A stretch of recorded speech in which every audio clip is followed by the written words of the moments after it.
Bonjour, je voudrais 2 kilos de vin d'halal, s'il vous plaît. Moi, tu me parles pas d'halal, moi. Tu me parles de jambon si tu veux, tu me parles de saucisses de porc, mais quand je suis là, tu me parles pas d'halal. Mais comment ça? Vous avez toujours vendu de la viande halal. Aujourd'hui, je pense que vous le savez mieux que moi. Le halal, il a changé. C'est n'importe quoi. De toute façon, c'est comme ça, et si t'es pas content, coup de pied. Mais les gars, je suis choqué. Je suis choqué, les frères.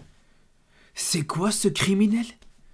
C'est quoi ce geste de fou? Mais les gars, faut l'enfermer au bout d'un moment. Ce joueur, c'est devenu un danger pour la société. Je vous le dis aujourd'hui, Mbappé, en plus d'être nul, le mec, il est dangereux pour la santé des joueurs. Vous vous rendez compte ou pas, les gars? Est-ce que vous vous rendez compte de ce tacle qu'il te fait? Il a failli briser la carrière du joueur adverse. Il a failli lui briser sa jambe. Et c'est là on se rend compte, au final, que la maladresse technique de Mbappé, bon, elle pose des problèmes jusqu'ici pour un aspect purement sportif. Mais là, même en dehors de ça, la maladresse technique d'Mbappé, elle est devenue dangereuse. Vous vous rendez compte ou pas, les gars? Cette action, les gars, elle a montré dans toutes les écoles de boucherie de France. Là, aujourd'hui, les bouchers, quand ils voient ça, ils se lèvent et ils applaudissent. C'est du jamais vu, les frères. Vraiment, c'est du jamais vu. Tu t'es pris pour un défenseur central? Il y a même des défenseurs, les frères, ils ont jamais fait ce genre d'intervention comme ça. Ce genre d'intervention totalement maladroite. Et je vous parle même pas des joueurs offensifs. Les gars, vous parlez d'Mbappé comme un artiste, comme un joueur de qualité, comme un joueur de talent. Les frères, citez-moi un joueur de qualité. Citez-moi un artiste qu'on a pu voir sur les années précédentes. Les Messi, les Ronaldo, les Neymar. Se faire exclure pour un tacle pareil, les gars. Citez-moi-en un seul, ça n'existe pas. Ça n'existe pas, les frères. Normalement, les joueurs normaux, les artistes, les joueurs offensifs, mais jamais de la vie, vont se faire exclure pour un geste pareil, les gars. Pour la simple bonne raison que ce genre de joueurs, ils maîtrisent leurs jambes, ils maîtrisent leurs pieds.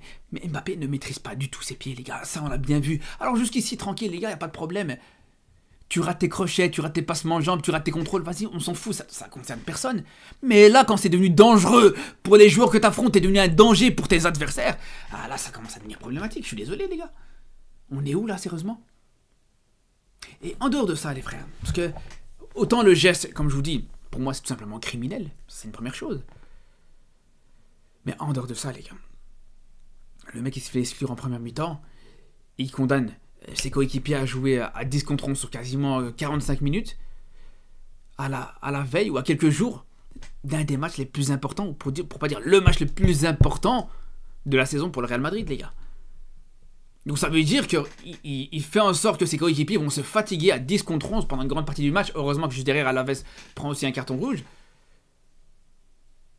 Mais voilà, tu vas cramer tes coéquipiers, tu crames tes coéquipiers physiquement à quelques jours, à 3 jours d'affronter Arsenal. Voilà, les gars, c'est compliqué. Je suis désolé les frères, c'est compliqué. Hein. Qu'est-ce que vous voulez faire avec un joueur pareil? Qu'est-ce que vous voulez faire avec ça? Vous me parlez d'un ballon d'or là? Vraiment là, pour vous ça c'est un geste digne d'un ballon d'or?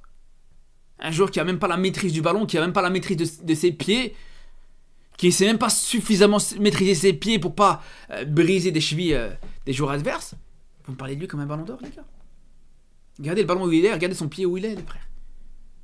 Non, je suis désolé, les frères, je suis désolé, les gars. Faut arrêter, faut être sérieux 2 minutes, les gars. Respectez un petit peu ce sport et arrêtez de me parler d'Mbappé ballon d'or. Vraiment, les gars, vraiment. Mais bref, en dehors d'Mbappé, encore une fois, les gars, je vous dis la vérité, encore une fois, mais... match dégueulasse du Real Madrid, les frères. Match horrible du Real Madrid. Et j'ai envie de vous dire, les frères, paradoxalement, ce carton rouge d'Mbappé, c'est peut-être la meilleure chose qui arrive au Real. Parce qu'au final, ça a été une excuse pour arrêter de jouer, pour arrêter de proposer du jeu, pour arrêter de garder le ballon, essayer de garder le ballon. Ils ont reculé, ils sont passés à 10 derrière, ils ont laissé le ballon à Alaves, et juste derrière, voilà. Ils ont été moins en difficulté. Parce qu'il faut le dire, les gars, sur le premier quart d'heure, le Real a souffert. Avant le but de Camavinga, le Real a énormément souffert. Le pressing de Alaves, les gars, on parle d'Alaves, a mis à mal cette équipe du Real. Vous vous rendez compte ou pas? Heureusement que en début de match, tu avais Rodrigo qui t'a sorti quelques fulgurances, quelques gestes intéressants, qui t'a provoqué plusieurs corners, etc. Mais à part ça, c'était très mauvais. Le but de Camavinga, il est venu de nulle part, faut le dire. Il vient presque totalement contre le cours du jeu. À part, comme je vous dis, les gestes intéressants de Rodrigo en début de match, c'était le néant sur le début de la rencontre. Alors vous allez me dire, ouais, mais le Real arrive à marquer un but qui a été refusé pour une faute. Mais les gars, justement, même sur le but que tu marques, tu commets 2 fautes. T'as Asensio qui commet une faute sur le but. Et t'as Rudiger qui va pousser le gardien. Mais les gars, c'est quoi cette équipe de bras cassés? C'est quoi cette équipe de castagneurs? Les gars, je comprends pas. L'autre il pousse le gardien, l'autre il fait une faute sur le but, l'autre il brise la cheville de l'adversaire. Non les gars, c'est quoi cette équipe de bouchers, sérieusement? C'est ça les Real Madrid? C'est ça les Galactiques, Non. C'est trop les frères. C'est plus les Galactiques ça les frères. C'est les Dramatiques. Aujourd'hui on est passé à côté d'un drame les frères. Le jour d'Alavés il a failli perdre sa jambe sur le tac d'Mbappé. De quoi vous me parlez? Mais même en dehors de ça, pour revenir sur le match et sur l'aspect sportif, même en dehors de ce tacle, les gars, au bout d'un moment, en dehors de ça, regardez encore une fois le genre de match que propose le Real. Ouais, le Real s'en sort, bravo, voilà, bravo, tu peux dire, ouais, le principal c'est les 3 points. Alors déjà, pour commencer, je veux dire une chose. Regardez juste mon débrief du match d'hier du Barça contre Leganés. Où t'es premier, t'es en balotage favorable pour te qualifier en demi-finale. Bref, t'es dans une situation positive. Malgré ça, j'ai été très dur avec le Barça. Même si, bien sûr, il y a des circonstances atténuantes avec la fatigue, avec tout ça.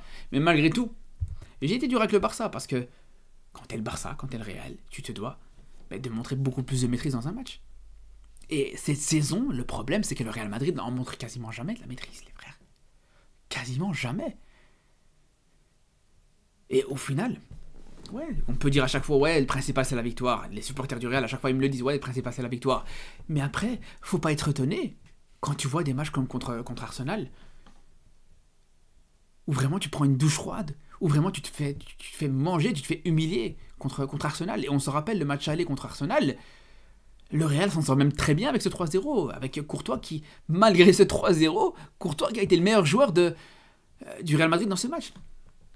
Les gars, c'est bien beau de me dire, ouais, non, mais le principal c'est la victoire, mais au final t'arrives à gagner. Mais si vous n'êtes pas inquiet pour votre équipe, pour le niveau de votre équipe, moi je comprends rien du tout, les gars. Je peux pas me mettre à votre place. Après, bien sûr, voilà, il y a des choses positives. Et moi, encore une fois, les gars, encore une fois, ma théorie elle se confirme, les frères. Vinicius sans Mbappé, c'est pas le même. Vinicius qui a été cataclysmique contre Arsenal. Là, il rentre dans un contexte compliqué où son équipe est à 10 contre 11. Il te fait une entrée correcte. Il t'apporte du danger. Il te crée des choses. Alors, encore une fois, voilà, il ne te sort pas le match du siècle non plus, mais c'est une entrée qui est encourageante, qui est intéressante. Mais c'est sûr et certain que je pense que si vraiment tu voulais prendre en confiance avant d'affronter Arsenal, si vraiment tu voulais prendre en confiance avant de jouer ce prochain match, franchement, on va pas se mentir, les frères, ce match, il est tout sauf rassurant pour le Real Madrid, les gars, je vous le dis. Mais on en reparlera de toute façon dans la vidéo de demain plutôt. Dans une vidéo d'avant-match, avant ce quart de finale, ces quarts de finale retour, je reviendrai un petit peu sur l'avant-match de ce Dortmund-Barça, Real-Arsenal, etc. Sur ce, les frères, je vous dis à très vite pour de mes vidéos et surtout d'ici là. Prenez soin de vous.